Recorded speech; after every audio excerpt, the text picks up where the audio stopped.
I use a lot of free and open software, OpenOffice, Thunderbird, and other applications. Can I still use them with a Chromebook? Unfortunately, the short answer is no. Thunderbird, Mozilla, any other applications that you would normally install on a Mac or a PC are not available inside a Chrome OS device. That's basically because it's a completely different operating system. It's not a Mac, it's not a PC, it runs its own Chrome OS. And effectively what Chrome has been designed to do is to give you a Chrome browser, which operates really well, a file browser, which lets you work with files and do the basics of working on a computer.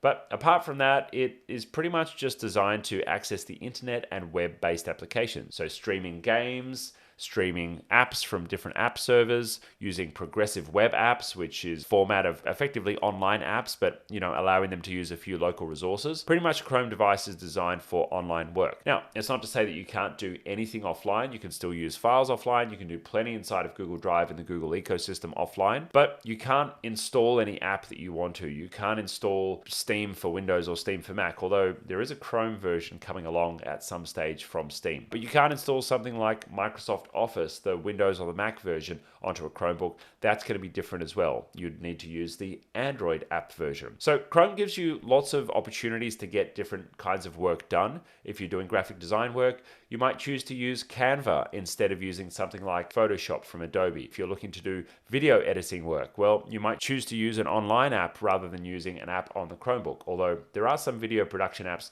making their way to Chromebooks sometime soon. But for Mozilla, right now, there's no option for those to work locally on a Chrome device. Unfortunately, you're out of luck. But I'd also ask, why are you still using them? Who's still using Mozilla? Who's still using Thunderbird? IMAP and the ability to connect to online email hasn't really changed much for Mozilla in a long time. And that's just because of the, basically the outdated protocols that are being used there. Web-based email applications like Gmail and even Outlook as well are way, way, way more sophisticated in the ability to work because they work in the browser and more features can be built out, and by golly, they have been built out over the past 10 years. So my strong recommendation would be for any old email addresses that you have, forward them to a Gmail account and then use your Gmail account for absolutely everything moving forward. If you like this content, please hit subscribe and hit the bell notification so you can be notified when we go live or drop new content on the channel. Now, if you'd like to connect with us, hit us up on social media or join our free community group. All the links to that are right below this video.